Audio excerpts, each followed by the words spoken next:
ಸಿರಿಕನ್ನಡ 8ನೆಯ ತರಗತಿ. ಬೇವು ಬೆಲ್ಲದೊಳಿಡಲೇನು ಫಲ. ಈ ಪದ್ಯದ ಪ್ರಶ್ನೋತ್ತರಗಳು ಹಾಗೂ ಭಾಷಾಭ್ಯಾಸವನ್ನು ನೋಡೋಣ. ಈ ಪದ್ಯವನ್ನು ಬರೆದವರು ಪುರಂದರ ದಾಸರು. ಮೊದಲಿಗೆ ಕೃತಿಕಾರರ ಪರಿಚಯವನ್ನು ನೋಡೋಣ. ಹೆಸರು ಪುರಂದರ ದಾಸರು. ಜನನ ಈಗಿನ ಮಹಾರಾಷ್ಟ್ರದ ಪುರಂದರಗಡದಲ್ಲಿ ಸಾಮಾನ್ಯ ಶಕೆ ಸುಮಾರು 1480ರಲ್ಲಿ ಜನಿಸಿದರು. ಇವರ ಪೂರ್ವದ ಹೆಸರು ಶ್ರೀನಿವಾಸ ನಾಯಕ. ಇವರ ಮೊದಲಿನ ಹೆಸರು ಯಾವುದು? ಶ್ರೀನಿವಾಸ ನಾಯಕ. ಇವರ ಅಂಕಿತ ನಾಮ ಪುರಂದರ ವಿಠಲ. ಸರಿನಾ? ಇವರ ತಂದೆಯ ಹೆಸರು ವರದಪ್ಪ ನಾಯಕ. ಇವರ ತಾಯಿಯ ಹೆಸರು ರುಕ್ಮಿಣಿ ಅಥವಾ ಲೀಲಾವತಿ. ಹರಿದಾಸರ ಸಾಹಿತ್ಯದ ಅಶ್ವಿನಿ ದೇವತೆಗಳಲ್ಲಿ ಪುರಂದರದಾಸರು ಒಬ್ಬರು. ಆಭರಣ ವ್ಯಾಪಾರಿಯಾಗಿದ್ದ ಇವರು ಜೀವನದಲ್ಲಿ ನಡೆದ ಘಟನೆಯಿಂದಾಗಿ ವೈರಾಗ್ಯ ತಾಳಿದರು. ಇವರು ಹರಿಭಕ್ತರಾಗಿ 100 ಕೀರ್ತನೆಗಳನ್ನು ರಚಿಸಿದರು.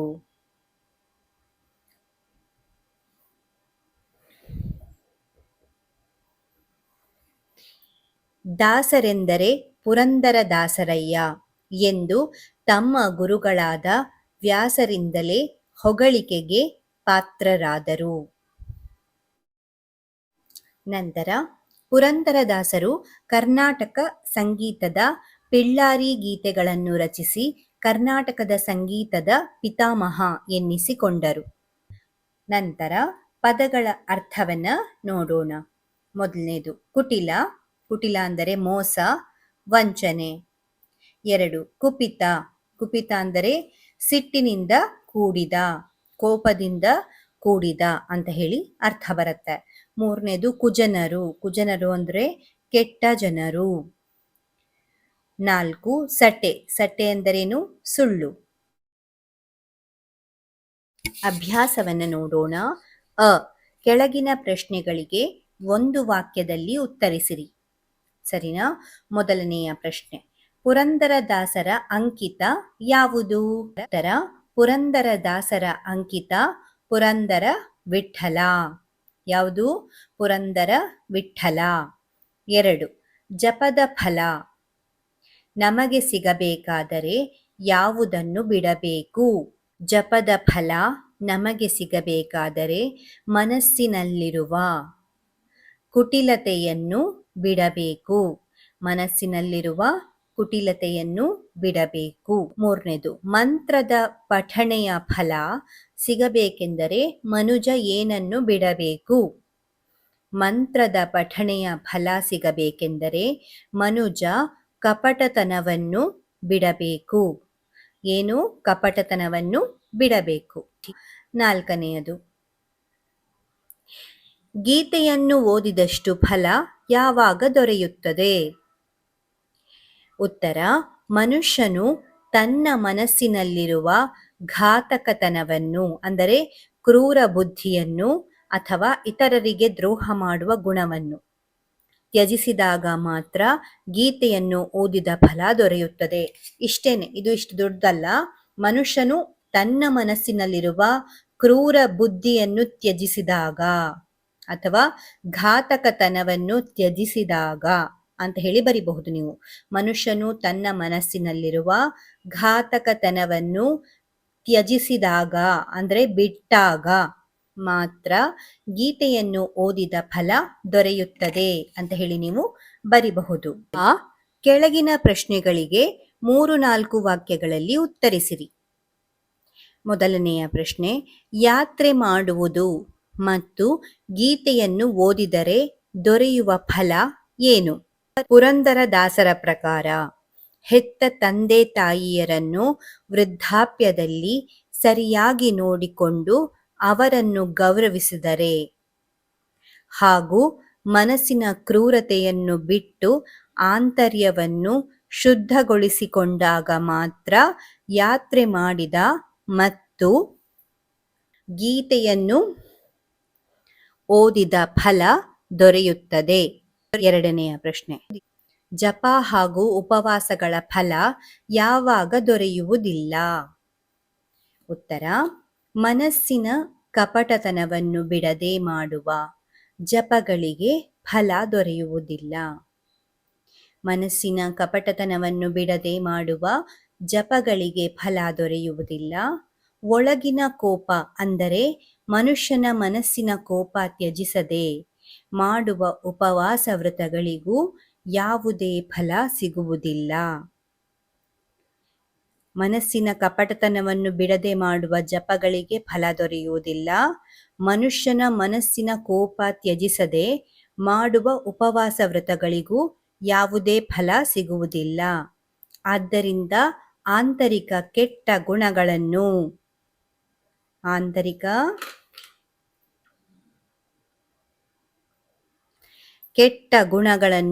ಬಿಡಬೇಕು. ಮನಸ್ಸಿನ ಕಪಟತನವನ್ನು ಬಿಡದೆ ಮಾಡುವ ಜಪಗಳಿಗೆ ಫಲ ದೊರೆಯುವುದಿಲ್ಲ. ಓಕೆ, ನಂತರ ಉಪವಾಸಗಳ ಫಲ ಯಾವಾಗ ದೊರೆಯಲ್ಲ ಅಂತ ಹೇಳಿದ್ರೆ, ಮನುಷ್ಯನ ಮನಸ್ಸಿನ ಕೋಪ ಬಿಡದೆ ಮಾಡುವ ಉಪವಾಸ ವ್ರತಗಳಿಗೂ ಯಾವುದೇ ಫಲ ಸಿಗುವುದಿಲ್ಲ. ನಂತರ ಈ ಕೆಳಗಿನ ಹೇಳಿಕೆಗಳಿಗೆ ಸಂದರ್ಭ ಸಹಿತ ಸ್ವಾರಸ್ಯವನ್ನು ಬರೆಯಿರಿ. 1. ಮಂತ್ರವ ಪಠಣೆಯ ಮಾಡಿದರೇನು ಫಲ? ಆಯ್ಕೆ, ಈ ವಾಕ್ಯವನ್ನು ಪುರಂದರದಾಸರು ಬರೆದಿರುವ ಬೇವು ಬೆಲ್ಲದೊಳ್ಳಿಡಲೇನು ಫಲ ಎಂಬ ಕೀರ್ತನೆಯಿಂದ ಆರಿಸಿಕೊಳ್ಳಲಾಗಿದೆ.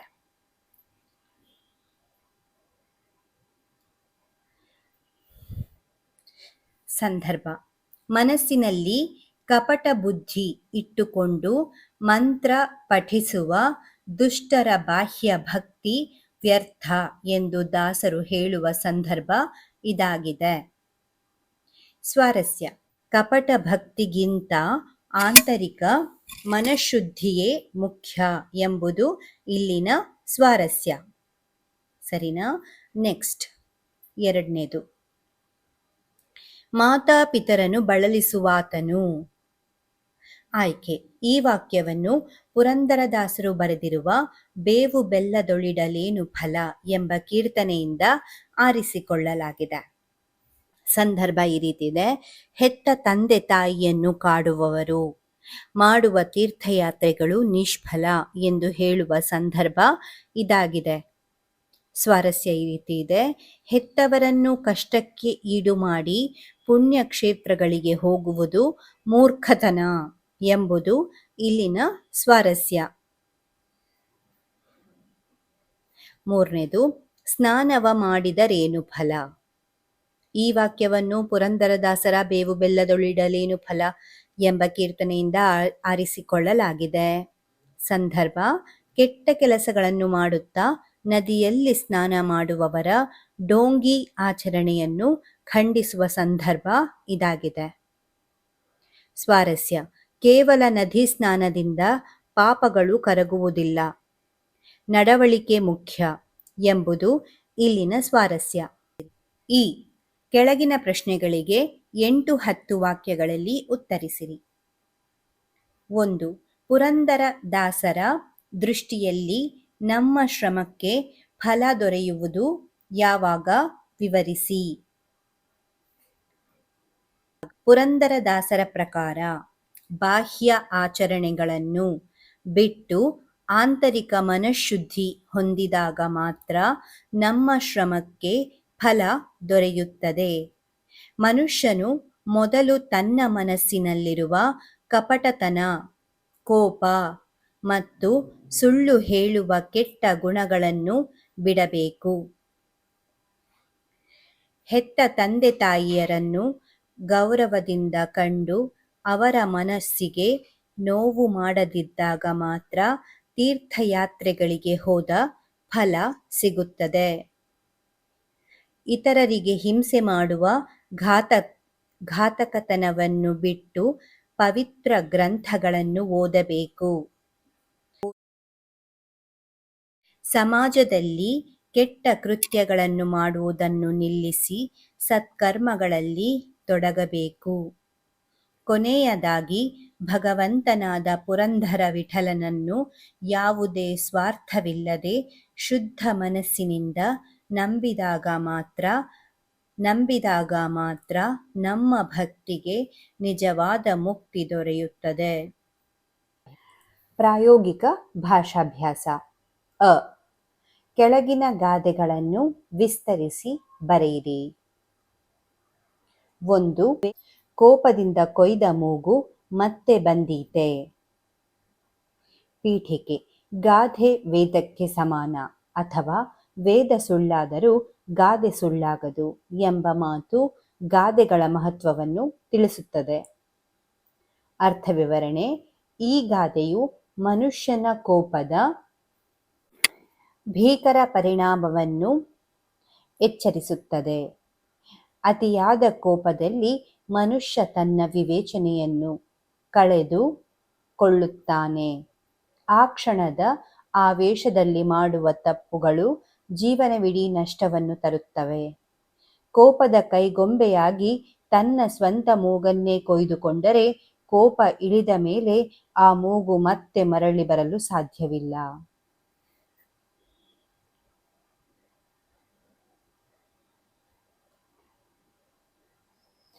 ಸಂದೇಶ. ಕೋಪ ಬಂದಾಗ ತಾಳ್ಮೆ ವಹಿಸಬೇಕು. ಆತುರದ ನಿರ್ಧಾರಗಳು ಕೇವಲ ಪಶ್ಚಾತ್ತಾಪವನ್ನು ತರುತ್ತವೆ ಎಂಬುದು ಈ ಗಾದೆಯ ಆಶಯವಾಗಿದೆ. 2. ಆಚಾರವೇ ಸ್ವರ್ಗ, ಅನಾಚಾರವೇ ನರಕ. ಪೀಠಿಕೆ. ಗಾದೆಗಳು ಹಿರಿಯರ ಅನುಭವದ ನುಡಿಮುತ್ತುಗಳಾಗಿವೆ. ಅರ್ಥವಿವರಣೆ. ಈ ಗಾದೆಯು ಮನುಷ್ಯನ ನಡವಳಿಕೆ ಮತ್ತು ಸತ್ಪ್ರಜೆಯಾಗುವ ಗುಣವನ್ನು ತಿಳಿಸುತ್ತದೆ.